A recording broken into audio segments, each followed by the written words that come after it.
Chers frères et sœurs, nous qui sommes réunis en ces lieux pour célébrer notre Seigneur, en ce 11e dimanche après la Trinité, où nous trouvons dans le calendrier de notre Église, dans le calendrier liturgique de notre Église, l'intention et le discernement. Qu'est-ce que nous pouvons comprendre sur le discernement? Le discernement, c'est l'intelligence spirituelle. Si nous avons l'intelligence spirituelle, nous pouvons facilement comprendre que ce que nous sommes en train de faire est bon ou ce que nous sommes en train de faire est mal. Ce que nous sommes en train de penser est bon, ce que nous sommes en train de penser est mal. Chers frères et sœurs, il est de notre devoir, nous les humains, d'acquérir le discernement. Mais le discernement, on ne l'acquiert pas dans une école. Ça ne se trouve pas quelque part dans la maison de quelqu'un. Le discernement ou l'intelligence spirituelle, c'est un don spirituel qui vient de Dieu. Nous devons le lui demander. Si c'est quelque chose qui est fait par les hommes, pour les hommes, ou par les hommes et qui se trouve au milieu des hommes, nous pouvons dire, allez à tel endroit, vous aurez cela, vous aurez ceci. Le discernement, c'est un don spirituel. Tous les dons spirituels viennent de Dieu, chers frères et sœurs.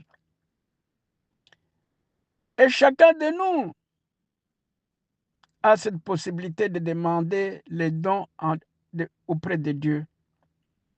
Mais pendant la Sainte Eucharistie, c'est une occasion très importante parce qu'en réalité, dans la vie de ceux qui se disent chrétiens, il n'y a pas une prière supérieure à la Sainte Eucharistie. C'est pendant cette Sainte Eucharistie où la majorité d'anges qui servent l'humanité viennent. C'est à ce moment que nous pouvons demander les dons.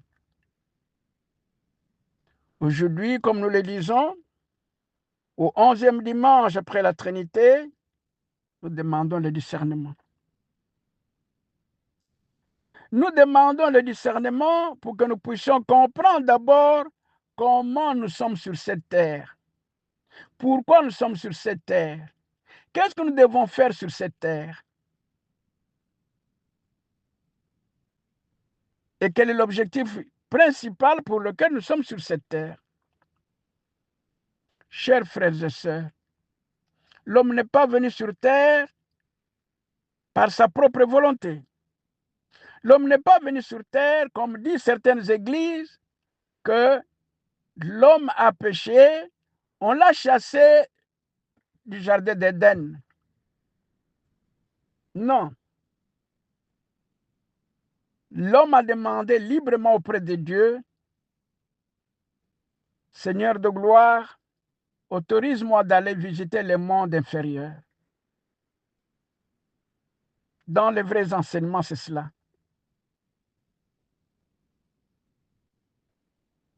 Le monde inférieur que l'homme doit visiter d'abord, c'est le monde terrestre. Et pendant que nous vivons ce monde terrestre, nous vivons aussi la combinaison de plusieurs mondes. Ceux que nous connaissons d'une façon un peu générale, l'éthérique, l'astral et le mental, nous les vivons. Ça, c'est la nomenclature de l'Église. Mais sinon, il existe plusieurs mondes. Ça dépend de la littérature d'une organisation. Dans l'Église catholique libérale d'Afrique, considérant aussi ce que nous avons reçu de nos premiers prêtres, c'est-à-dire de nos pères de l'Église, Woodwood, Leadbeater, André Lot et les autres, Kamanji, nous pensons que nous sommes sur cette terre à la quête de savoir. Connaissons d'abord le monde et quand nous le comprendrons très bien, nous pouvons retourner auprès de notre Père céleste. Mais aussi, il y a un danger. Sur cette terre, si nous ne faisons pas attention, nous risquons d'y rester aussi longtemps. Et pas seulement y rester longtemps, mais nous pouvons aussi souffrir. C'est ça qu'on appelle aller aux enfers. Pour que nous n'allions pas aux enfers, nous devons apprendre et mettre en application le discernement, l'intelligence spirituelle. L'Église nous propose la prière de l'intelligence spirituelle, comment il faut l'acquérir. Ô Dieu dont la providence sans cesse en éveil, ordonne toutes choses au ciel et sur la terre. Accorde-nous de développer en nous un tel discernement que nous puissions éviter les choses qui sont nuisibles à l'âme et rechercher celles seulement qui sont utiles, celles qui nous donnent la force de mieux vivre, celles qui nous donnent la force et l'intelligence de retourner auprès de l'Éternel. Pour retourner auprès de l'Éternel, nous devons savoir le servir. Pour le servir, nous devons servir notre prochain parce que Dieu, nous ne le voyons pas. Et quand nous servons le prochain, nous le servons au nom de notre Seigneur et Maître Jésus-Christ, Jésus-Christ.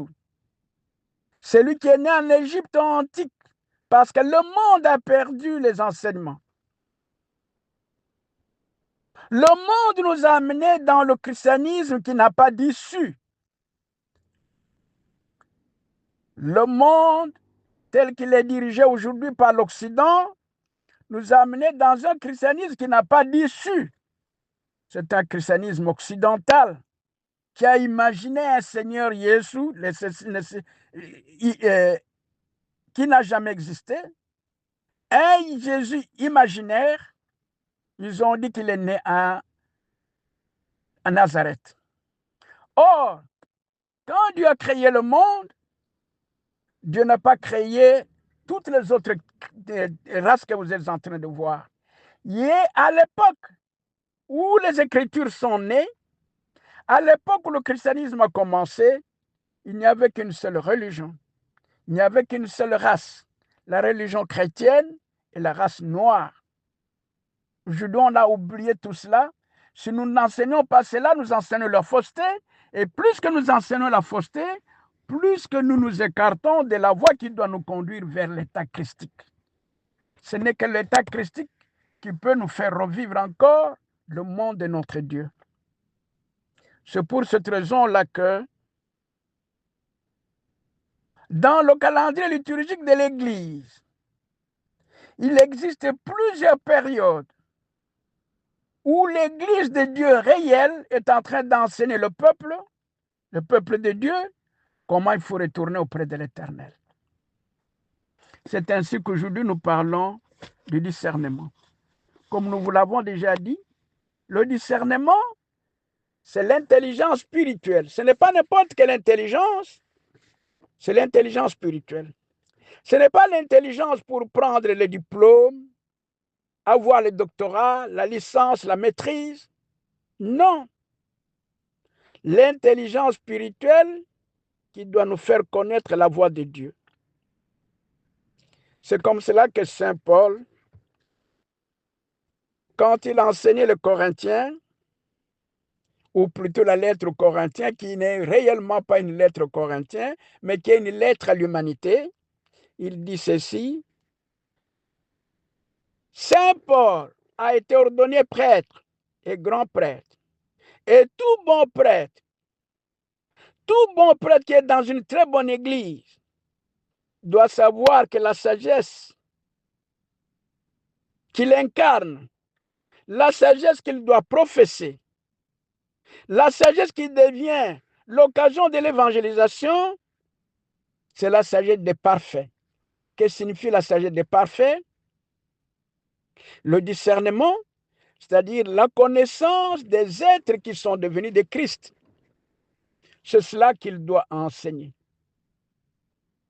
Pour enseigner cela, lui-même l'a reçu à partir de l'ordination. Chers frères et sœurs, ce message s'adresse beaucoup plus à ceux qui ont reçu l'ordination dans de bonnes églises.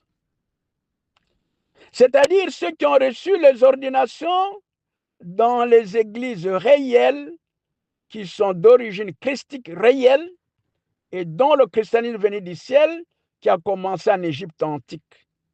C'est ça que nous appelons aujourd'hui l'Afrique d'aujourd'hui. Saint Paul nous dit que nous prêchons la sagesse des parfaits. C'est une sagesse qui n'est pas la sagesse de ce monde. Ce n'est pas la sagesse de ce monde où les gens ont des diplômes. Ils ont de gros diplômes. Mais leur façon de vivre est très, très mauvaise. Ils ont des diplômes. Ils dirigent les églises dans le mensonge, dans l'ignorance, même sans amour, sans vérité. Ils ont des diplômes. Ils sont en train de diriger notre monde. Ils sont chefs d'État. Ils sont ministres. Ils sont tout ce qu'ils peuvent être, mais ils ne pensent qu'à eux, dans l'égoïsme. Ils ne pensent pas à notre monde. Ils ne pensent pas au peuple. C'est cette sagesse qu'on appelle la sagesse de ce monde.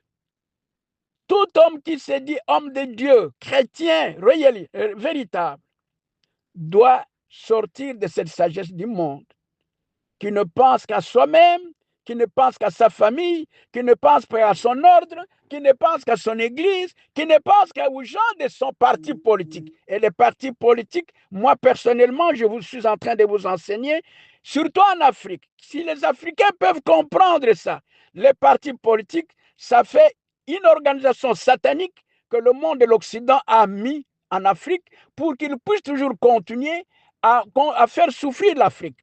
Si vous regardez bien là où il y a des partis politiques, il y a beaucoup de divisions. Or, l'homme de Dieu ne doit pas diviser. C'est ça que Saint Paul est en train d'appeler l'intelligence ou la sagesse de ce monde. La sagesse de ce monde qui doit être anéantie un jour. La sagesse des princes. Ils sont des chefs d'État. Ils sont des généraux. Ils sont des ministres. Ils sont comment on les appelle encore, des députés, ils sont des sénateurs, ils sont les chefs de bureau, mais plein d'injustice, manque d'amour, plein d'injustice, beaucoup de ségrégation. Ils sont là pour eux, pour leur famille. Regardez en Afrique, par exemple, tout le pouvoir depuis les années depuis que le colonisateur est parti, tout entre les mains des politiciens. Ce sont les politiciens qui vivent heureux avec leurs enfants, avec leurs clients politiques, pendant que l'Afrique tout entière, qui regorge beaucoup de richesses, le peuple dans la misère, le peuple dans la souffrance, le peuple n'est pas protégé. C'est ça que Saint Paul appelle la sagesse de ce monde, la sagesse de ces princes, les princes de ce monde. Mais nous enseignons la sagesse divine. Nous enseignons la sagesse divine. Cette sagesse divine, c'est la sagesse de mystère. Quand vous enseignez, quand vous apprenez la sagesse du véritable, vous êtes en train de vous connecter au mystère divin. Vous êtes en train de vous connecter à la voie qui doit nous reconduire à l'état christique, l'état de parfait. C'est l'état de la gloire réelle du monde entier. Dieu a créé l'homme pour que l'homme redevienne Dieu. Tout homme doit redevenir Dieu. Pour que nous redevenions Dieu, nous devons vivre toutes les toutes les conditions possibles. Et pour réunir les bonnes conditions, nous devons avoir le discernement qui est la sagesse, l'intelligence réelle, l'intelligence spirituelle. C'est ainsi que nous verrons, nous comprendrons ce que le monde n'a jamais entendu, nous verrons ce que le monde n'a jamais vu. C'est ça l'occulte, ce qui est occulte, ce qu'on ne voit pas.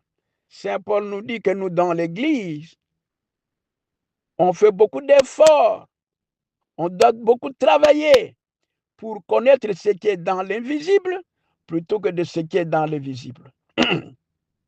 C'est ça qui va nous conduire dans la gloire divine. C'est ainsi que nous entendrons ce que le monde de la terre n'entend pas.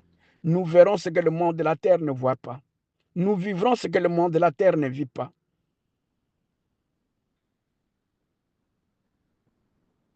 Dieu nous a révélé tout ceci et ça se trouve dans chacun de nous parce que le Maître a dit que le royaume des cieux est dans chacun de nous. Nous devons faire des efforts de sortir de ce christianisme qui nous a rendus esclaves, ce christianisme qui a créé des princes de ce monde, les princes d'injustice, les princes de criminalité, les princes qui ne voient que tout le bonheur matériel, ce n'est que pour eux. Nous devons sortir de cela. Si nous voulons en sortir, nous devons demander à Dieu qu'il nous accorde le discernement. Le discernement, c'est l'intelligence spirituelle. Si nous avons l'intelligence spirituelle, nous comprendrons que ce que nous disons est faux ou vrai. Ce que nous faisons est vrai ou faux. Ce que nous pensons est vrai ou faux. Nos relations avec nos familles, avec ceux qui sont avec nous, avec ceux que nous dirigeons, sont positives ou sont négatives.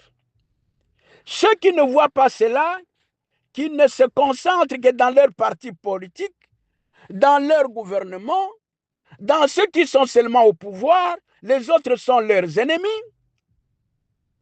ou ceux qui ne regardent que leur diplôme, ceux qui ont des diplômes, ceux qui n'ont pas de diplôme n'ont pas de valeur, ceux-là, ils ont perdu le discernement, ils ont perdu l'intelligence spirituelle.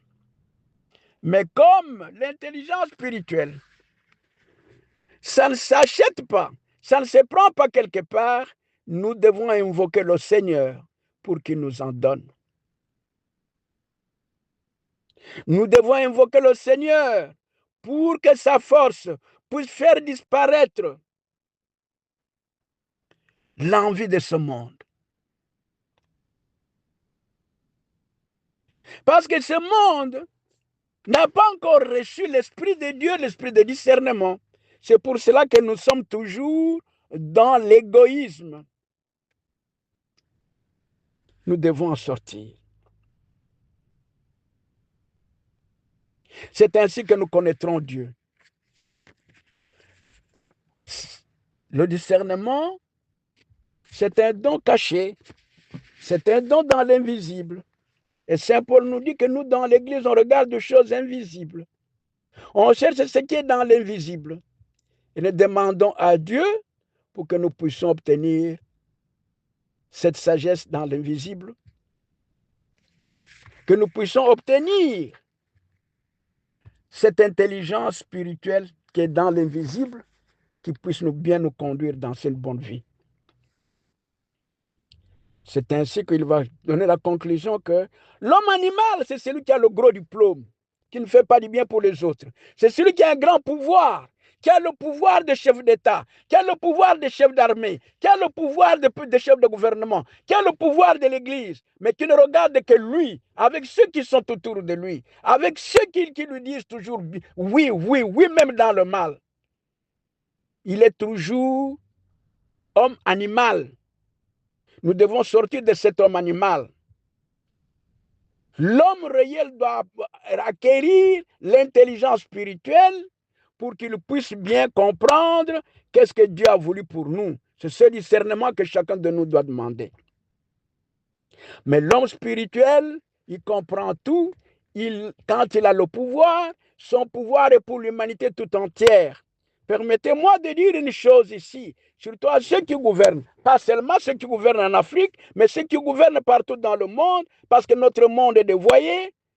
Gouverner le monde, c'est une occasion propice pour que l'homme devienne saint.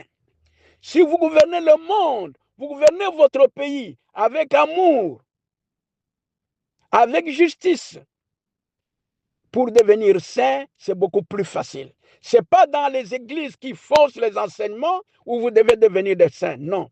C'est dans le travail que vous êtes en train de faire. En tant que leader, que ce soit leader des églises, que ce soit les leaders de l'administration, des politiques, des affaires, si vous faites quelque chose de bien, vous allez beaucoup plus vers l'état christique, vers la sainteté, plutôt que d'attendre dans les églises. La plupart des églises ne donnent pas la sainteté. Elles écartent, ces églises écartent l'homme de la voie de la sainteté. Nous devons en sortir. C'est ainsi dans les évangiles. Le Seigneur est en train de nous rappeler pourquoi vous, quand vous voyez qu'il fait chaud, vous dites qu'il va pleuvoir. Quand vous voyez le vent tourner de ce côté-là, vous dites qu'il sera chaud. Mais ce qui est spirituel, vous ne cherchez pas. Ça se trouve dans votre cœur. Nous devons chercher ce qui est dans notre cœur. Mais comment nous devons chercher ce qui est dans notre cœur? C'est d'abord en nous confiant à Dieu. Confions-nous à Dieu, chers frères et sœurs. Et surtout pendant la Sainte Eucharistie, la bonne Sainte Eucharistie qui se dit toujours les avant-midi, quand vous prenez la communion, chers frères et sœurs, demandez le discernement, l'intelligence spirituelle, non pas seulement pour vous, mais pour l'humanité tout entière, de manière que nous tous nous puissions retrouver la voie de Dieu. Voilà ce que nous pouvons dire en ce jour dans l'Église catholique libérale d'Afrique. Et nous pouvons encore mettre cet enseignement à l'œuvre pour toute l'humanité, de manière que nous tous, nous puissions vivre Dieu réellement. Que Dieu nous bénisse tous. Moi, votre frère, Monseigneur Zembelozolo Mouchipai, évêque président de l'Église catholique libérale d'Afrique. Merci. Au nom du Père et du Fils et du Saint-Esprit. Amen.